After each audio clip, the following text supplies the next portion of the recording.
I got some stuff. Oh, you do? Oh yeah. Oh yeah. Yep. You do got some good Yeah, I stuff. found out what you did. Okay, so I'm getting fired on air is what's going to happen. Yep. Shit. Yeah, that was. Shit. I mean, I knew you were into freaky shit, but that was crazy. And then to see the pictures. Dude, you know what's so fucked up? Okay, are we on air right now? Yeah. Dude, I was on. so mad. So, Thank real you. quick, I know you got something to say about your lady, Andrew, but my girlfriend, right? Recently, I told her to get her. I have a guy that I've been going to for years to like get my car fixed, and it's been cool. And then I was like, oh yeah, just give Gerardo a call. So she went and she took the car to him, and he was talking or whatever, and she said like, oh yeah, Nsima just hits me every now and then. And then apparently she said she left a long pause and things got really quiet. She's like, oh, I'm joking. And she left. She just left. Oh, And it was supposed to that's be. not suspicious at It all. was a joke. It was a joke. And then apparently, like, yeah, she told me about it. I'm like, you told me you were joking, right? She's like, yeah, but I left a long pause. I'm like, okay, number one, Sierra, I'm a big black man. Okay? You can't joke about shit like that with Yeah, the people. police are looking for you. And then another thing she's done many times is like, we'll be walking in public and she'd be like, ow. I mean, no, not the time. This is not a good idea. That's not cool. Damn, she likes messing with you, huh? She really likes messing with me, so I'm just like, fuck. You might just get me shot one of these days out of one of these jokes. Seriously. Oh God. Damn. God. Okay. Dude. Gonna have to smack some sense into her. Looks like. Oh my God. What do you tell a woman with two black eyes? Oh no, don't. Nothing. You told them twice already. Boom. Oh shit. Oh man, I'm sorry. These are bad jokes. I didn't have any coffee yet this morning. Cut me some slack. Don't you have coffee in your No, protein it's right just now? it's just a whey protein Oh, shake. okay. Yeah. Why is it so thick, by the way? I just didn't put that much water in there. I put a ton of ice in there, and I should have put a little bit more, but it's pretty good though. Looks uncomfortably thick, but you know, Hey, sometimes we like that excuse way. me. Nothing wrong with thick. Thick and chocolatey. Thick and chocolatey, like I like them. Mm-hmm. Wait, what? Hello? So, I actually. We're not on air, right? Yeah. Yeah, we've been on air. But it's not live. We're live. Oh, we're live. Oh shit. Oh shit, I should put this on Instagram that we're live. Yeah, you should. I'm a legit lifesaver now. Oh. I actually have that on my resume. What happened? So we were, I think it was Saturday, we were eating Chipotle. Sat down, had a chicken bowl. We all Sounds have like one. a sin already. Yeah, I got my bowl. Jasmine has a burrito.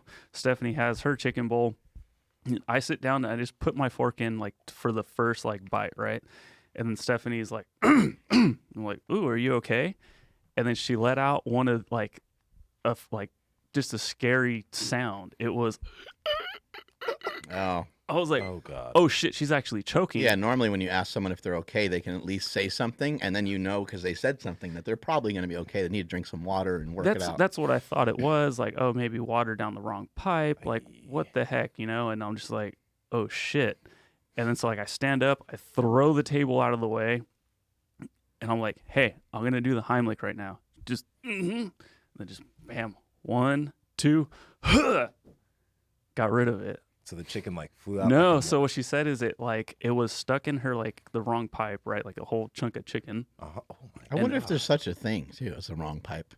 Yeah, there is. Yeah. Okay. Yeah. Does it travel? Yeah, it travels down like the wrong part of the esophagus or something. Some shit like that. How many throats do we have? God. I don't know.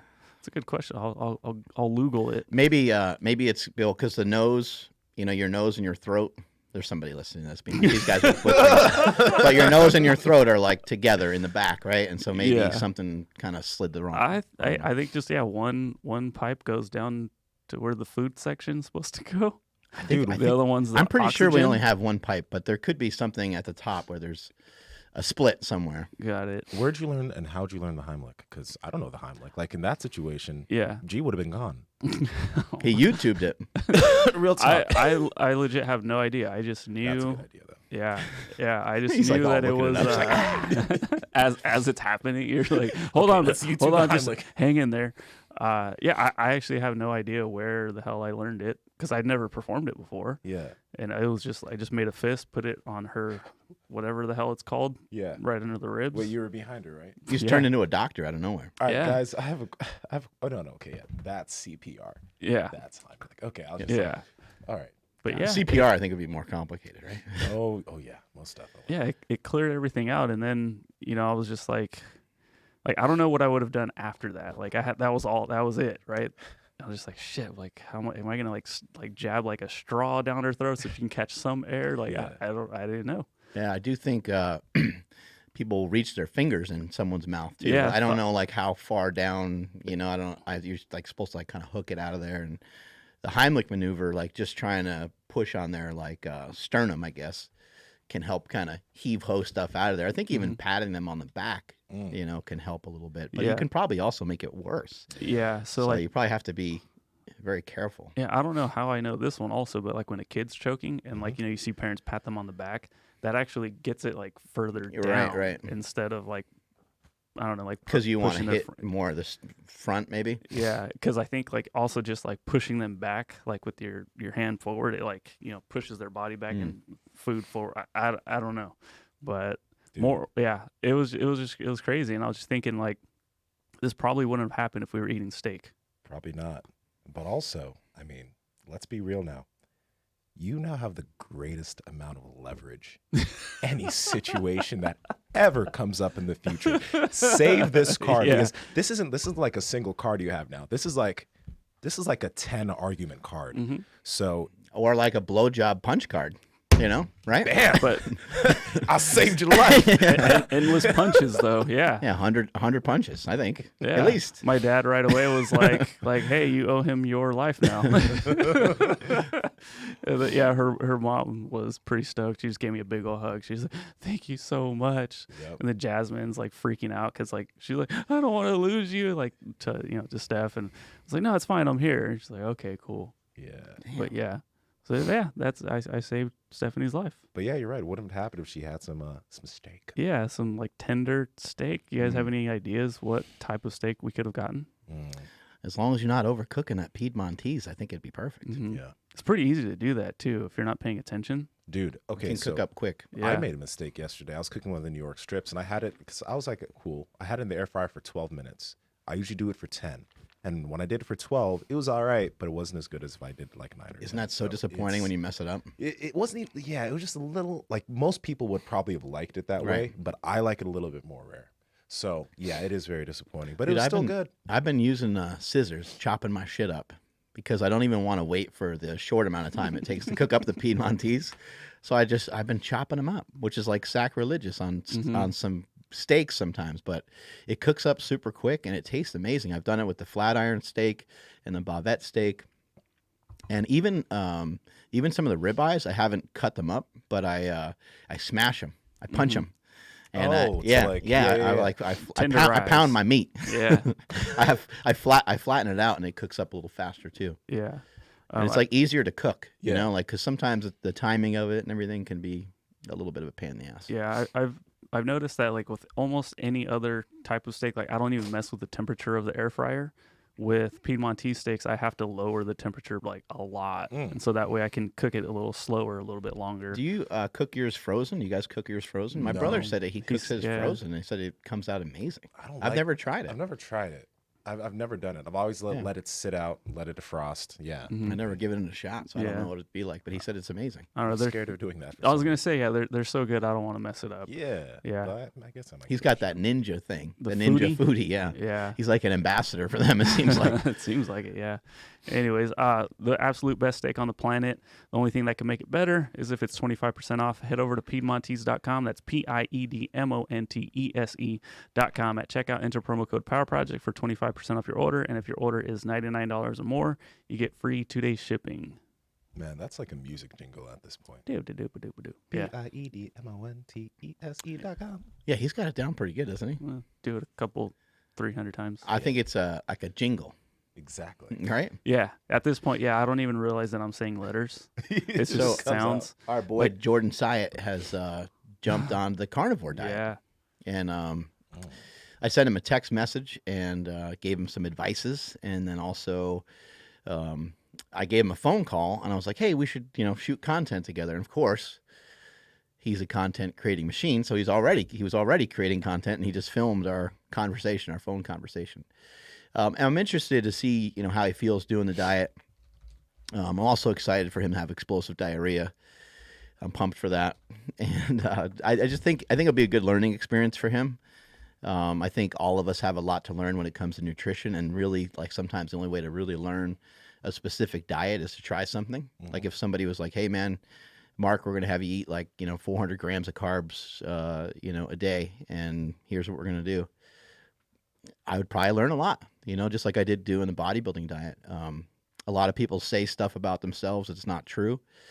They say, I can't do well on that diet, and they maybe have never tried it long enough.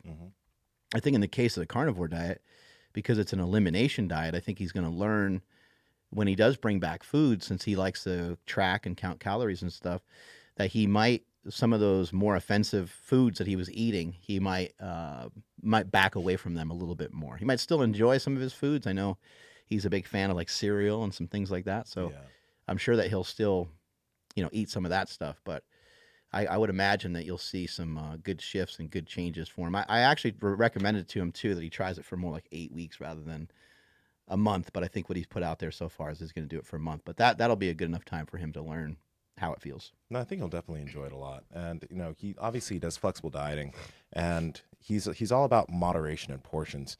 And what I've been like seeing, because I was actually talking to a guy about this the other day. It's like this dude was saying, he does carnivore. He does carnivore and keto. And whenever he does cheat and he has like ice cream or whatever, he can never find the control enough to give himself like a moderate size, just a little bit, right? Like he'll go out and with every intention of getting like the like it from Cold Stone, but he'll always end up getting the gotta have it, because the like it is just not ever good enough. And that gotta have it's like what, 900 to 1100 calories. Some people don't have the best self-control for that type of stuff, and it's just better to eliminate it. And some people maybe, and those people that don't have that self-control, that could be because when they were a kid, they were always having big portion sizes. So as an adult, they're like, fuck, why would I get a small when I could just get a large? You think it might be as simple as, like, if you really don't care about food that much, like there's some people that just don't care. Like they're like, I went most of the day and I didn't even remember to eat, and I have a headache, like people that you probably worked with before. I have family members that are like that. They're like, yeah. And I'm like, well, that's not really what they mean by intermittent fasting. Like, you're not like planning it, and then you're not eating well when you are eating. You're not giving yourself the nourishment that you need. But you think maybe it's as simple as people that don't care that much about eating, maybe they could have a little bit more freedom with their diet, and maybe tracking their calories would be effective.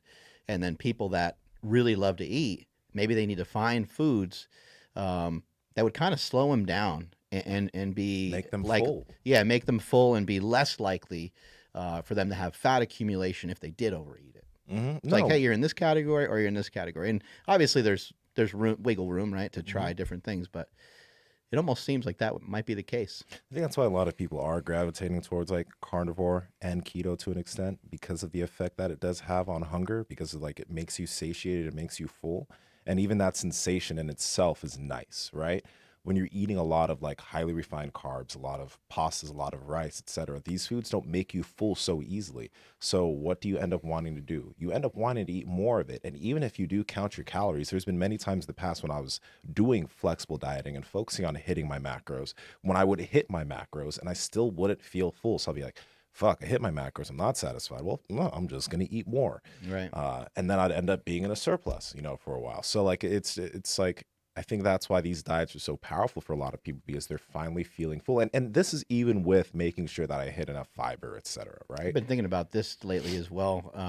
And fiber is another good one, because fiber can take up some room in the stomach too. Yeah. And it can be really helpful. And I think that, hopefully with the carnivore diet, we're not missing that tool. Hopefully we're not forgetting that tool like forever. Like, it's not a bad idea to get rid of it for a little while, see how your body reacts to just meat. But then maybe you bring it back in as a strategy, because eventually you'll start to get hungry again, because you'll kind of be pretty tired of meat, which you might not think will happen, but you will kind of get tired of it. And then having a little bit of variety can really help. But we're talking about trying to fill in that pit, trying to fill in that hunger. And I think that if you were to do it with, like, say, a flat iron steak, which is pretty lean, or like a New York strip or something like that, and you did it with like kind of a single ingredient food, maybe it has salt on it or something like that, That would be way different than stretching your stomach with, stretching your stomach with steak and salmon, even fattier cuts. It could even be a ribeye. But stretching your stomach with those foods is much different than stretching your stomach with spaghetti and meatballs.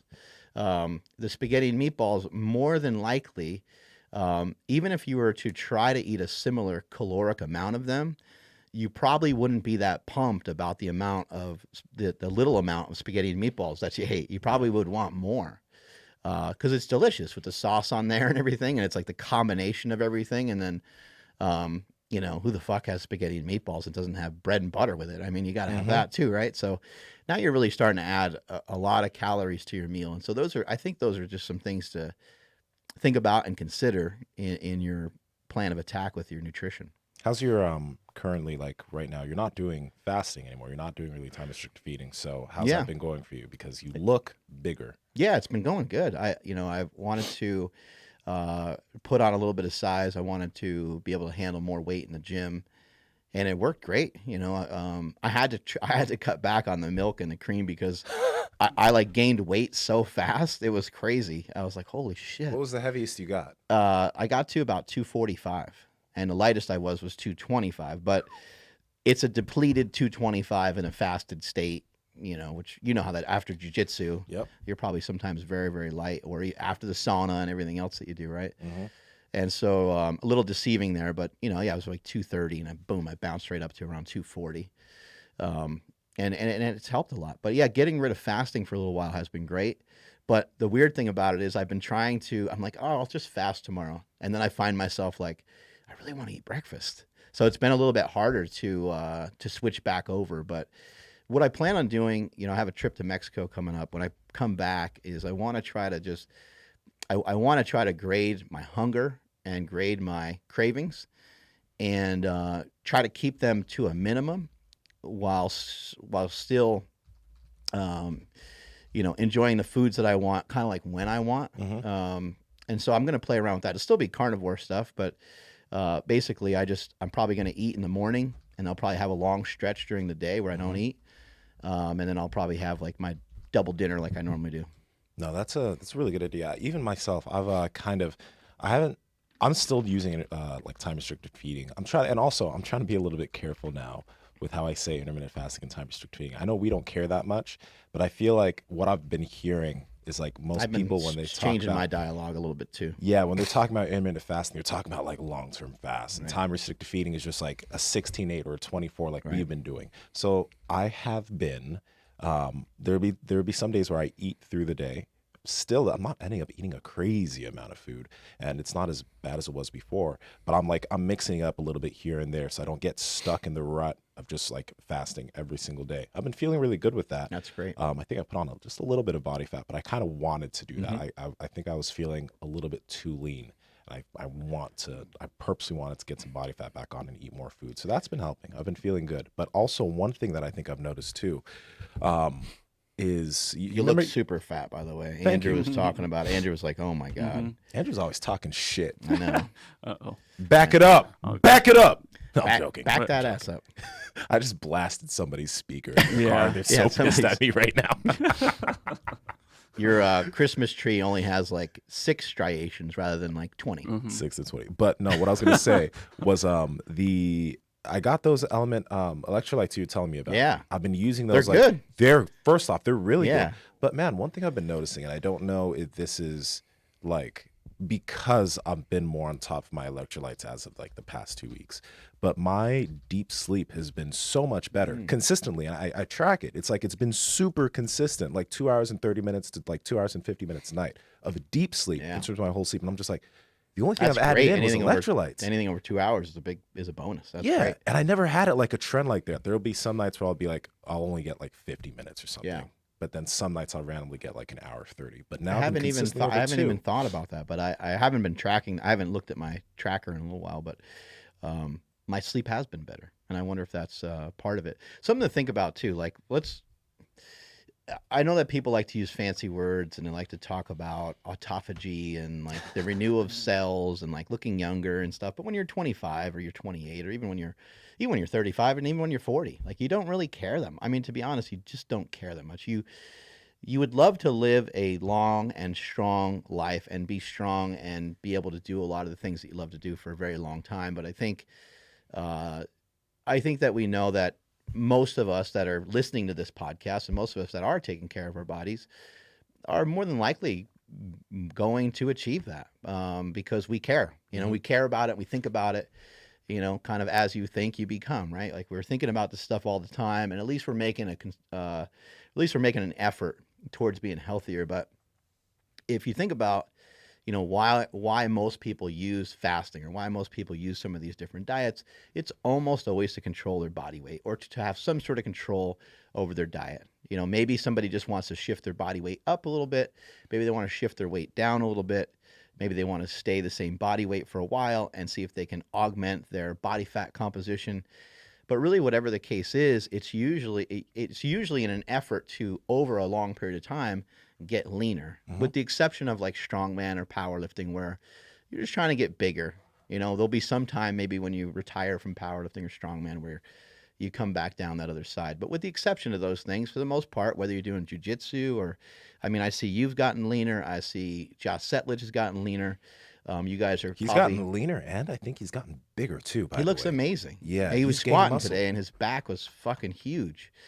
I was like, holy! I actually, when I walked in, I was like, oh, who's that guy? I saw these like traps and lats and stuff, and I was like, holy shit. He's looking great. But really, you know, when you think about why we're using like fasting, why we're using intermittent fasting, we're just trying to partition the calories off into a spot or into a slot, into an eating window. And I've been paying more attention to the eating window when I have been fasting, which hasn't been much recently, but I've been thinking like, hey, like 4 hours, 6 hours. Let's just focus on that. It's less confusing, you know, trying to figure out the 20 hours and like there's apps and stuff and trying to, you know, you're kind of like, what the hell? When should I eat and when shouldn't I eat? I've also have been trying to manage my like ferocity for like wanting to eat. Like, you know, when you get home, you're crazy and you're like cooking and you're distracted and it's not very, in my opinion, it's not very efficient eating. You know, when you eat, it should be a little ritualistic. If you listen to people like Paul Chek and you don't have to be weird about it, but like you do need to be accepting of the food. You do need to be like ready for the food. And so cooking the food, smelling the food, chewing it properly. You know, you're supposed to chew your food until it kind of becomes like a liquid, which is a lot of chewing, probably a lot more chewing than what you're used to, right? When you're ferociously hungry. Definitely not doing that a lot. You know, and so what happens with me is I get home and I start cooking and I'm not really paying attention, but I'm a little bitchy. I have a little bit of, I'm a little bit hangry. You know, my kids are there and stuff. I'm not like yelling at anybody or doing anything crazy, but I just didn't like where I was at. So you know what I've been doing is when I get home, I'm like, I got some hard boiled eggs in the fridge. I got some cheese. I'm gonna set them on the table. I'm gonna sit down and I'm gonna like eat a little bit of that while the stove is like heating up or while something else is going on. And I'm just gonna eat that for 5 minutes or 6 minutes and calm the hunger down a little bit.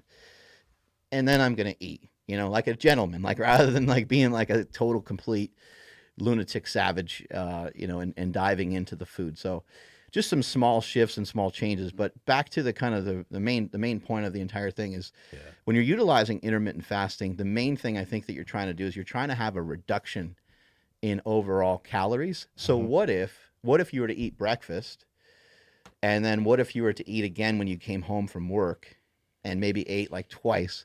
And what if that was less calories than you trying to fast for 18 or 20 hours? I know that there's some research that talks about like when you eat and stuff like that, but I think for the most part, in the long run, if you ate less food over a longer period of time, you would have better results. So whatever way helps control your hunger, helps control your mood, helps you to be efficient in the gym, like whatever that technique is, whatever the way that is, that's the way that you have to try to start to go towards. And it doesn't mean you have to do that forever, because sometimes being uncomfortable and going outside the box a little bit and trying a 24-hour fast and a 48-hour fast and lifting and doing jiu-jitsu and running without food and stuff like that, sometimes those practices are great. but really try to think about like what's going to be the most efficient way that I can do this on a consistent basis to control the overall amount of food that I'm eating. What got you into thinking about mindful eating? Like, just what was it, the catalyst to get you really thinking about the way you approach your meals? As soon as I stopped fasting, and as soon as I was like, waking up and eating breakfast, like I didn't even care about eating breakfast because I've been fasting for so long. I still don't care about eating breakfast. And it was much different. The process was much different. I like cooked my food. I didn't eat it while I was cooking it. I cooked it and then I sat down and I like chewed it and I ate it, and I've listened to guys like Paul Chek and stuff before where, he's very like ritualistic with everything, and people would think he was a weirdo, but he might take a few minutes and almost like pray, before he eats his food. And there's a lot of religions and a lot of people in throughout history who have said like you should be accepting of your food before I'm grateful for this food, I'm thankful for this food, and who the hell knows, right? But I believe in some of that stuff at least. So I was like, you know what, I should have a better practice with my eating. And I also like to sit down with my family and eat as well, even though sometimes we're all eating some different stuff. I mean, Jake had like Subway the other day. Quinn had like chicken fried rice, and Andy was eating some sort of chicken salad thing that she made, and I was eating hot dogs. So we were all eating different things, meals. And my son's, his Subway was already ready because it was already in the fridge. Quinn's food was already prepared. I was in the middle of kind of preparing my food. Andy was preparing hers. And I think Andy got her stuff together kind of last, but we all just waited until we sat down and ate. And like, it's like community, it's family. Like you sit there and just talk, and it's a family dinner. It's different than, me standing there halfway watching TV, halfway on Instagram. I'm just halfway doing everything. And I'm like, this is just, doesn't seem great. It seems like stressful almost. And I'm like, why the fuck am I, what's the reason? There's no reason to be stressed about anything. Fucking relax, buddy. Yeah. Cook your food and then eat it. Yeah. What's the name? Tim asks, how much meat do you guys think you're eating per day? Shit.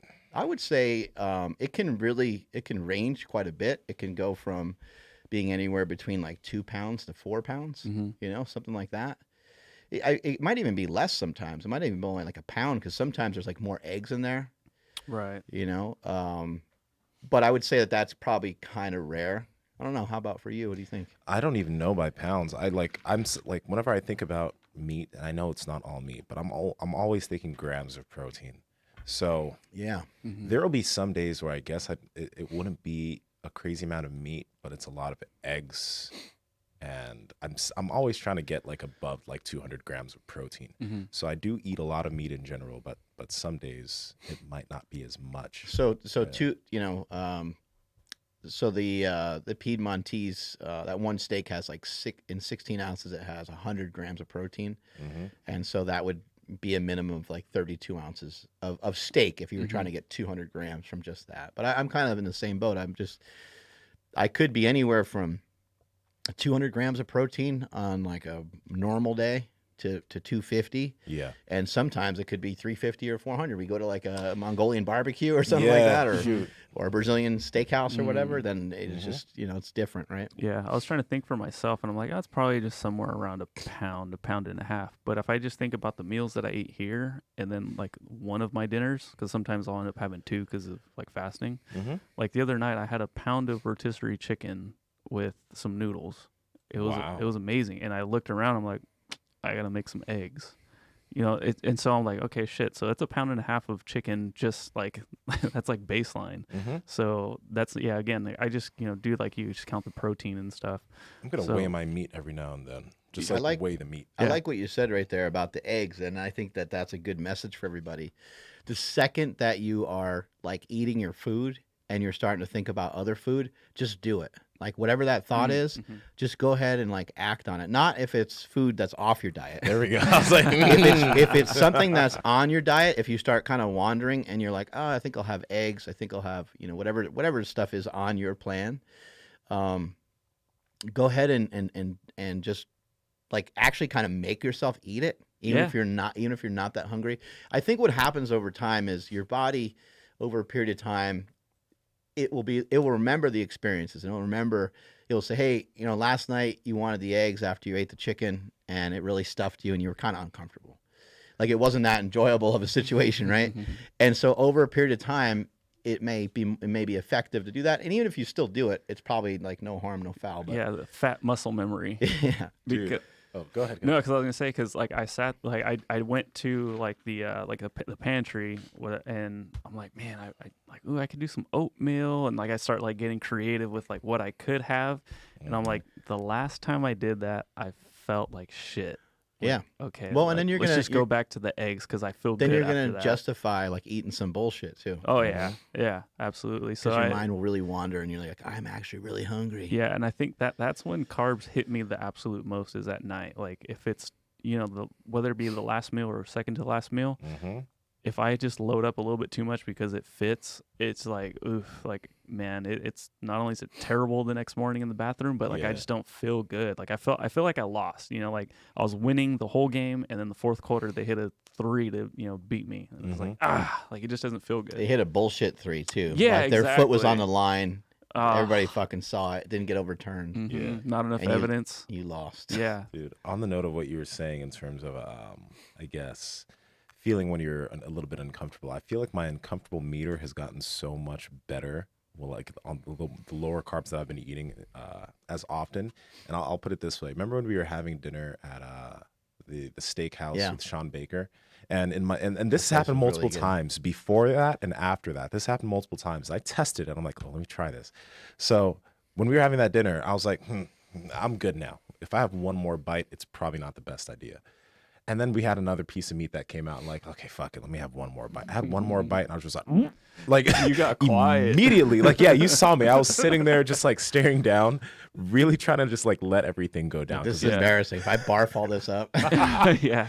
And then I did that again later when I was eating at home, and I had a lot of meat and a lot of eggs and stuff. And I was just like, wow, I'm really full. Like if I have one more bite, like let's test this shit. So I had one more bite. I was like, and then I was like, fuck, and I just sat there and put everything away and put it in the fridge for the next day. So it's like now I really know. Whereas in the past, I'd just be like, until I'm just feeling really disgusting. I can't get that disgusting anymore. It's great. I've been having a hard time with when it comes to just like, because I'll have carnivore days where I just like no carbs, and I feel great. Like I feel awesome. And it's also not like putting 3 days in a row to where I can get that hardcore carnorrhea where I can't hold anything in. And you guys can help me with the verbiage here, but like I'm full, right? Like I'm satiated. Yeah. But I'm not like satisfied. I know what you mean. Yeah. And I think a lot of people might be struggling with that too, because there's like, I can't keep doing it. So I'm like, okay, we'll try different cuts of meat, different types of meat all in one, so you feel a little bit more satisfied. But I know for me personally, like I'm still wanting just a simple like half cup of rice just to help me feel satisfied. Does that make sense? It does make sense. Yeah. It does make sense. And that's where I think, like, I don't know, if you're doing carnivore, that's where I feel like more fat can come into play. Oh, okay. If you're an individual that like you're doing carnivore. But for me, like I know what you mean, and for me, like that'll end up being like just a little bit of rice, whereas in the past it would have been a crazy amount of carbohydrates. So that does make a little bit of a difference for me sometimes, just a little bit of carbs. I mean, it's really a little bit. It's like maybe 30 grams of carbs. It's not that much versus I used to eat 300. So I think for a lot of people, it's like the opposite of what you ate. I think the body's trying to get some like homeostasis. You had something savory, you had something kind of salty, buttery, like all this stuff's kind of similar, especially when you're on a lower carb plan and you don't ever hit the palate with anything that's like sweet. Yeah. And you're just, but this is where you can get creative. I think, I think there's room for that. And you can go through different phases where you get more strict, but why not get a Zevia soda and like, this might sound gross, but like throw some BCAAs in there or something like that, or get some iced tea and mix iced tea. Like I've mixed iced tea with BCAAs or EAAs, and it's like, well, it's okay. We understand it's not a chocolate shake, from In-N-Out Burger, but it's something, right? Mixing up, a whey protein shake throw in some heavy cream. We've talked about that in the past. Like something I still do. But I think that it has to be something that you have to do it before your mind drifts. Like you have to do it immediately, because once your mind starts drifting, you're going to act on that thing. Yeah. And then, walking yourself through the steps of how is this helpful? You mentioned the word satisfied. It's a really interesting word. You're like, well, what's satisfactory for you? Is it satisfactory for you to continue to look the same? It's like not, right? So then you have to think like you have to think in your brain and you go, I don't know why this is happening, but this is a fucking trick. Like this is, this is against what I want to do. I mean, it might be like seeing an attractive woman, not to act on that one, right? Because it's not conducive. It's not, or it's not productive towards the way that you're trying to live your life, even though you're like, hey, shit, she looks great. Your penis is saying, hey, dude, like, you checking this out? Like, did you see that one? Look over there. And I think the same is true with they're everywhere.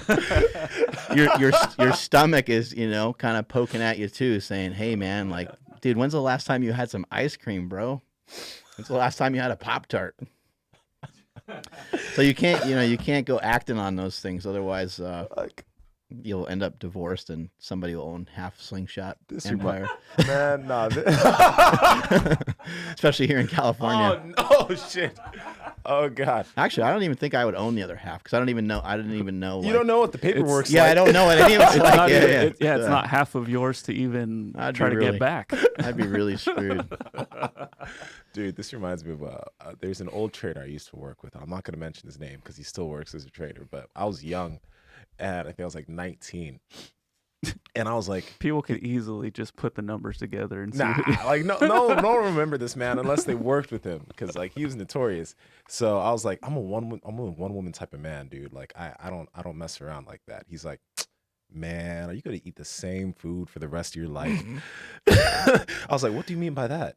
And he's like, well, I mean, would you eat chicken all your life? Or wouldn't you want some steak? Wouldn't you want a burger? Wouldn't you want a pizza? Like, why are you going to just eat that one steak for the rest of your life? I was about to say his name. I was like, man, you're disgusting. Leave me alone. That just reminded me of that. the devil on your shoulder, right? Yeah. Oh, God. I remember when we were at Midtown when Super Training was in a gym where like normal people showed up to it as well. There'd be, women coming in from work, men too, but, we're gawking at the girls. The girls are coming in and they're dressed great. Like a lot of them work at the Capitol building and stuff. And one of the guys would be like, oh man, I'm so into that. It'd just be like, just a regular white woman just walking through, 35 years old, whatever, right? Then the next girl would walk through. It'd be a black girl, and she'd be like in her 20s. Oh, I'm so into that. Then an Asian girl would come through, and and it's like, dude, you're into anything that's in a fucking skirt. Like, all you guys are a bunch of savages. Oh, man. That's the conclusion that we came to in that preliminary test that we ran at Super Training Gym. Just everything. Yeah. Somebody at this location was like, yeah, what I tell my wife is like, hey, like I drive a Ferrari. Like, I love that. I appreciate that. It's amazing. But if a Porsche drives by, I'm still going to look at it. It's like, that's not how it works, though. Sunglasses. You need to wear sunglasses. Keep your head straight.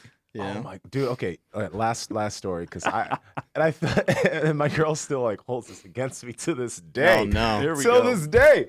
Oh God. So we were at CalFit one day, right? I think everyone has a story like this. I think I know where this is going. Yeah, dude. And you know what? I try to be so just deliberate with my eyes and like just my movement and what I pay attention to because I'm just like I just try to be so deliberate. But like I don't know. I was standing there waiting for her to come out of the gym, and this like a bright pair of leggings walks by, and I didn't listen. I wasn't even intending to look. Like I was like looking straight forward. Those leggings are a trick. And then immediately, like, dude, my eyes went like this fast. Like that happened like that. You didn't even see it, right? I was just like, right? And I didn't realize. Pretending you're on your phone. My girl was like right there. She was looking at me, and I was looking this way. I didn't see that she was there. And then I turned towards her, and she was like, I was like, what? And she's like, I saw you. I saw what you looked at. I'm like, I didn't look. Trust me, I didn't look. And then I was like, fuck, I did look. I did. It's like instinctually you just go, you'll catch yourself. And I caught myself. It was just like she caught that millisecond. She caught that shit. Oh, she'll still use it against me. That slight millisecond in your lapse of your willpower, just so unfaithful. It's disgusting.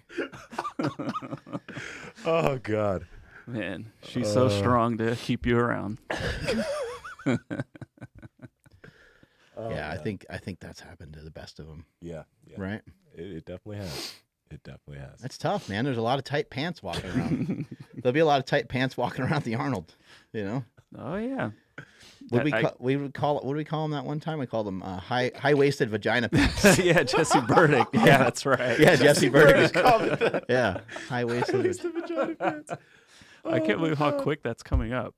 I know. It's right here next week. Yeah, the Arnold's here. Yeah, we're gonna be there podcasting with a bunch of people. Poopcasting. Yeah, we got a lot of awesome guests. Dude, I wonder if Thor's going to be able to pull something crazy because he pulled 1,000 for 2. Yeah, right. We did 1,058, and I think the deadlift, from what I've heard, I think it's like the 4th event or something like that. So I don't know. Earlier than usual.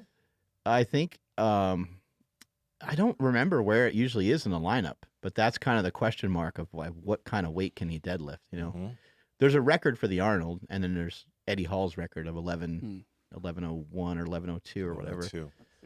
Eddie Hall, did you guys see he broke the record for Isabel, the CrossFit workout? Wait, what? Really? Yeah. What kind of CrossFit workout is this? It has to be based on like force production. Yeah, it's just lifting. It's like you I don't even know what the lift would be called. I guess it would be called a clean, like a clean and jerk, maybe. Wow. But it's not like an official, it's not like you don't need to like squat it down and stuff, So it's just going like hell with the weight over your head. It's on his YouTube channel. He did 30 reps in 50 seconds, and he beat the record by 3 seconds, which is a lot. Somebody beats a record by 3 seconds, that's out of this world, Wow. And it's so I don't know who had the record before, but I think that Brian Shaw has tried. I think a lot of these strongman guys have tried it before. Oh, yeah, go back, and it showed just the record right there. Did you see that white screen that popped up for a second there? We're watching it on YouTube over here. I love how he's got his shirt off. That's a big man right there. Jeez, he doesn't compete in strongman currently anymore, right? But he's still Correct. So, like, massive. Yeah, his back. Oh, there you go. Oh, she won the CrossFit Games, right? The fastest time registered for Isabel is 1:29 by Annie Thorstarter. And then a male is 1:20. Oh, that's by CrossFitters. But the world record is 53 seconds. But I don't know who did it. But oh, wow. I don't know what the bar weight is, but it looks like they have a 45 on there. Mm-hmm. It could be in another country too, so that could be a different weight on there, but like that looks like a 45-pound. It's probably like, I don't know. I would just guess that it's like 200 pounds maybe. Yeah. Look at him, man. He's going. I was actually shocked. Shoulder mobility up here. Yeah, I was impressed with his shoulder mobility, but I was actually shocked that he even got tired at all. Like right here, he starts kind of getting kind of tired. Yeah. But he's just like, I mean, he's moving really, really well, but you see him start to breathe, kind of dissipate a little bit. It would have been interesting if he just went for a minute and just to see what he could do. Dang, though. Ugh. He's got an official there counting the reps and everything. Mm-hmm. That's torturous. You got to love Eddie Hall. Yeah. That guy's an animal. Unbelievable. There you go. 50 seconds. Yeah. He did 30 reps in 50.9 seconds. Wow. Yeah, he's like, oh shit. He's like, I can't breathe. That's a big man. Mm-hmm. He's got multiple world records now. So what, he has the deadlift, he has this. Does he have I think he has a few other records in strongman, and I'm sure he has a bunch that are European records and stuff like that. He's a legend. I love seeing the fact. I think it's great that strongman keeps growing, and there's some young bucks at the Arnold this year that will, I think, give Thor a run for his money. The guy that won the World's Strongest Man last year, he'll be there competing, and then there's a bunch of other guys that people haven't even heard of that are coming out of the woodwork, and there's more and more 1,000-pound deadlifters. I don't know if you guys saw, there was a kid at Steffi Cohen's meet that broke the 275 deadlift record. So that guy Jamal, I think Jamal pulled like 970 something, and he pulled it like super fast. It's quick.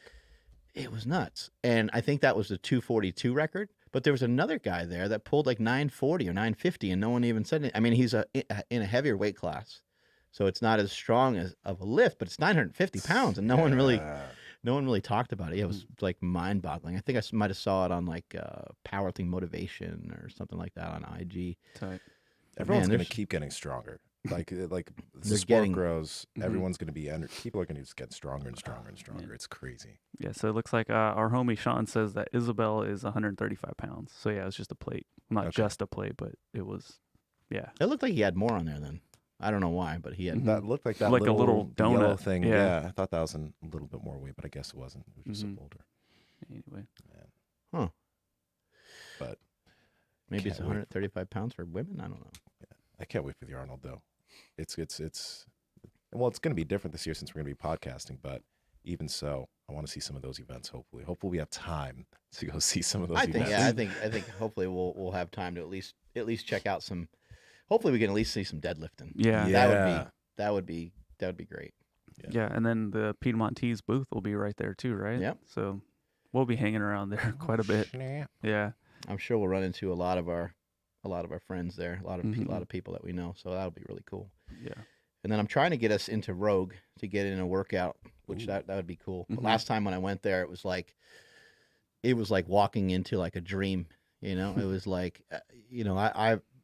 I like CrossFit. I appreciate CrossFit. I don't follow CrossFit that much, but the room that I walked into was just like a room full of greatness. It was like one legendary CrossFitter after another, and I was like, this is fucking cool. And this is strange. This is different. It wouldn't be any different than, somebody who's into powerlifting walking into a room full of world champion bodybuilders. Like, you still have appreciation for it, Yeah. And like Rich Froning was there, Camille LeBlanc was there, Matt Frazier. It was just like, one Annie Thor's daughter, and they were all just like working out, and it was cool too because some of them were working out, some of them were doing the open workout. So they were, taking it very seriously. They had a judge there, and they were, going at it hard. And other people just wanted to keep up with their fitness, and they were just training. Some of them were training around injuries and stuff, but everyone was like, everyone's in there like getting after it. There I am in the corner bench pressing, watching like Rich Froning doing like pistol squats and stuff like he was doing. Yeah, he kept doing pistol squats back and forth with the assault bike. I was like, that looks like it just absolutely kills. Probably does. Like, Shit, no, it does kill. Yeah, he did like, I don't know, 12 calories or something, and like 6 reps per leg, which is 12 reps total. And I was just like, how are you? He's like 6 rounds of it. He's keep going back and forth, barely breaking a sweat. He's like talking to me, like, in between while doing his pistols. Yeah. You see, like that type of movement, you're doing all this yoga and running and stuff, and I'm doing all this like that type of movement is this type of stuff I want to be able to do effortlessly, and that's fucking amazing. That is amazing. How's the yoga and stuff been too? I saw you posted a photo from your It's been good. yin yoga place. Yeah, it's been really good. I've been messing with it for a while now. I still need to just be able to go a little bit more, but I'm only able to go once a week at the moment. So I need to just commit to doing. I think twice a week would make a big difference. Because like you kind of, as I'm going into each position, it's a little bit like jujitsu, where it's like, oh yeah, I kind of remember this, and then you remember it more the more that you go. Yeah, Andrew mentioned something interesting to me the other day. He said he's interested in doing some jujitsu. Nice. Yeah, and you know what caused this like sudden spark of interest? Nsima pants with his match against Chad Wesley Smith. Oh, It was fucking dope. It got me really fired up. And You want to beat up Chad Wesley Smith, Andrew? No, I Is that what's going on? I want Chad to lay on top of me. He wants to kill the white devil. Yeah, I've been. I Did researched. everybody miss that? Yeah. I'm joking. Hey, everybody does, right? What was the name of that book I sent you guys the other day? Like white guys mess up everything or something like that. And, I forgot what was. yeah, it's Michael Moore. It's in the text. I could look at it. Oh, it's like old white men, something or other. Yeah. Yeah, something like all. Yeah. Anyway, Do you remember what you were saying? We text a lot.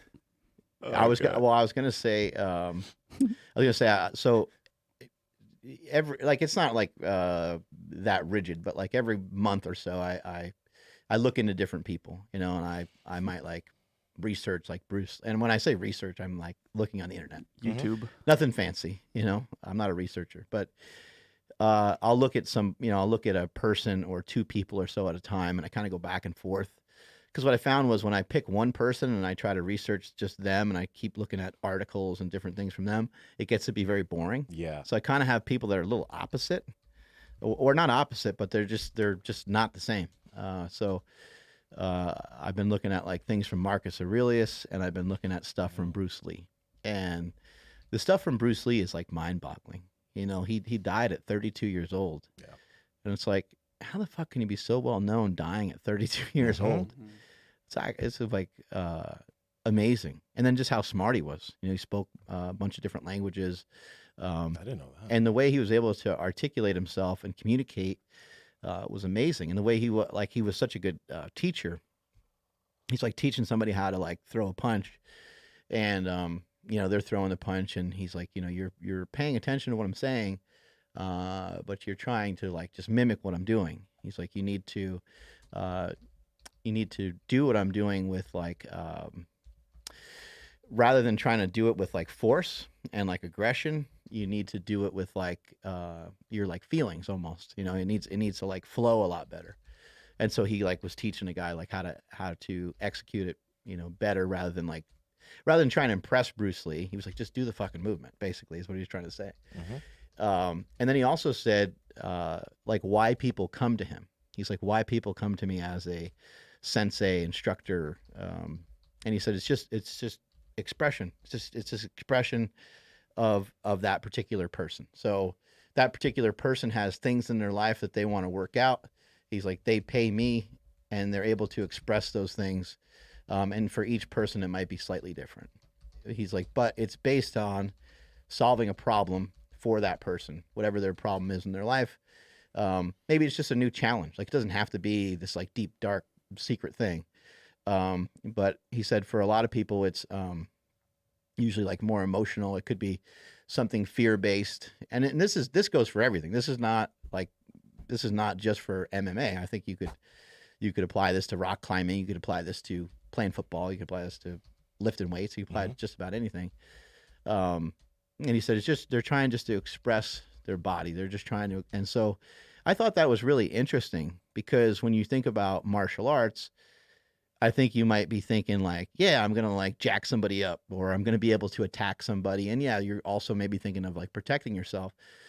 But when you think about it as just an expression of yourself, that's an interesting way to look at it. And I just thought like, that kind of blew my mind. I was like, that's really cool, because maybe somebody just wants to feel more secure. And what a great way to feel secure, through lifting weights and being stronger and feeling more substantial. And now feeling like, hey, look, if I'm a little bit bigger, maybe people won't mess with me, right? If I know jujitsu, if somebody does mess with me, they're gonna really have a problem. They're gonna have an issue. So I thought that was really cool. Yeah, it's crazy how little like everybody like yeah. I look at Bruce Lee, I'm like his famous quote's like, be something like water. Yeah, be like water. Be like water, right? But and you look at him, you're like, Bruce Lee's so dope. But I know so little about him. Yeah, same here. Yeah, like I don't know shit about Bruce Lee. It's kind of embarrassing. But but yeah, no. Do you guys do that at all? Do you guys? I mean, I know you guys like read a lot of books and stuff like that. Like, how do you guys get your edumacation going? Usually reading books, looking up, like, especially when we have guests here on the podcast, like Chaldeets that we just had on, I got the triphasic thing. I'm looking through that because a lot of this, like the little bit of RMR that he did on me, and the little bit of RMR that I was doing these past few days since. RPR, yeah. Reflexive something. Anyway, the little bit of RPR that he did on me and he showed me, and the stuff that Jesse was telling me to do, like the past few days that I've been doing that before training, my shoulder's been feeling amazing. And again, I'm pretty sure that I have a slight labral tear in there, but it's not been hurting like the past few weeks. I did it this morning, and I did it before I worked out yesterday, and it was great. Yeah. So that's like that, I'll look at what certain people are doing and I'll just try to go in and read about that. That's what we try to do. But I don't really, read autobiographies or that type of stuff. Not much. I've wanted to, I guess, and the Marcus Aurelius stuff, I guess I've been looking into that for a while now. So I have some of that stuff, but generally I don't. And I feel like I probably should. What I find interesting about when you start to study some of these people is that they're so good at what they do, but yet they're still seeking to be a lot better. I remember listening to a famous speaker, this guy, Jim Rohn. I've mentioned him many times. I listen to a lot of his stuff. And he gets up and gives a speech. And he was a personal development speaker. And he said, he's like, I saw a Porsche in the parking lot on my way, walking here this morning. I saw a Rolls Royce. I saw a Cadillac. And he's rattling off all these good cars. And he's like, why is everybody here? Because everyone's smart enough to know they can get better. They have the white belt mentality. You already have a nice car. You already have nice things. Marcus Aurelius was like, he was a leader of like the biggest empire in the history of the world. I don't even know if our society has ever caught back up to like what they were able to do for the limited resources that they had. Like what they were doing back then is like, it still doesn't make any sense. I think I told you guys when I was in Rome that they had like heated floors and stuff. Yeah. Like what the right? It's they had a insane. retractable dome on the Colosseum, and I mean, like, it just doesn't make any sense. But that guy could snap his fingers and have anything done. He had all the wealth he didn't even really have like wealth. He just had like unlimited. I don't even know what, but like it's interesting because like what would you do if you had unlimited? He had unlimited resources. Just think about that. You have unlimited. Your resources are completely unlimited. You can do just about anything that anyone could possibly think of, which is an interesting thing in of itself because you can only think so far. You can't someone can't make a car for him necessarily because they just didn't have the technology for that at the moment. No one has progressively thought that far yet, but he could do just about anything within reason. And then he chose to meditate, and he chose to write books, and he chose to write about how you should live your life. Crazy. And he, I don't know his practices. I don't know what he, I don't know, I don't know how he was amongst people. I don't know if he was a dick or whatever, but it seemed like he was a great person, and it seemed like he was trying to help other people live a great life. And it's like, that's pretty damn impressive. Yeah. Marcus Aurelius, that's like another one of those things where, you drive by the billboard and you don't even notice it, and then Mark sends you a text, and then you're like, oh, okay. So I've seen a bunch of those Stoic videos and whatnot, and it just oh, that was okay, that was cool. It didn't hit me at all. And then Mark sends me one, hey, watch this one. I'm like, all right, cool. Yeah. And it was one of those lines where about shit, now I'm having a hard time remembering. It was stealing stuff or something like that, about religion or something, believing that if you do bad things you go to hell. Oh, right. And then but with stoicism about, well, if you do bad things you currently are in hell. Yeah. And I was just mind blown, holy man, that was really, really good. Yeah, there's a lot of weird sayings like that where you're like, man, I don't know, it just seems like, I know that we get taught some of this stuff in school, but it just seems like we need that stuff in school more so than anything else. Yeah. Some of the principles. I mean, even just talking about how to live by the law, and then it's basically in short, he talks about you're setting laws that people that are well-meaning, that are good people, don't need to follow, because they don't need the law to have a boundary to know that I shouldn't I shouldn't try to pocket your phone today, you know, Yeah. and walk on out of here because it's not the right thing to do. Mhm. The law exists to regulate how you're going to conduct yourself against someone that steals your phone, you know. And then there's a lot of sayings of like, you know, we don't measure society by the way we treat like the rich and the wealthy, but how we treat the criminals and how we treat the poor, you know, things like that, where you're like, holy shit, you know, like it's, you know, we're so far advanced, but we can sometimes be so far behind because you can live like such a bunch of maniacs and a bunch of lunatics Yeah. at times, you know? No, I'm taking a lot away from like the whole Stoic philosophy type of idea. And the thing is like when people even think about that, they think like, oh, it's just about being cold and calculated and whatever. No, it's not about that at all.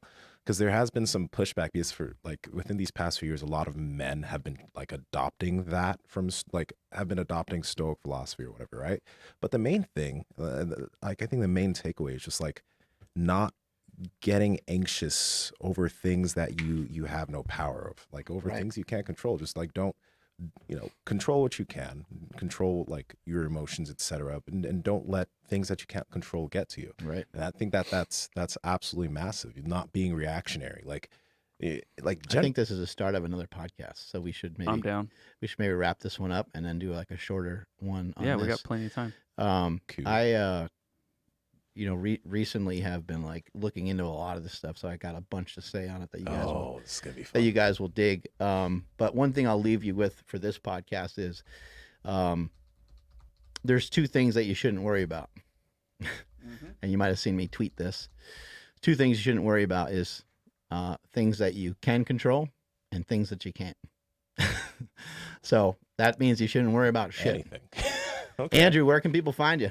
Hit me up on Instagram at I am Andrew Z. I promise I'm gonna try to get more active on there. But in the meantime, follow at Mark Bell's Power Project on Instagram, at MB Power Project on They won't TikTok follow and you. Twitter. They won't do it. I you guys won't.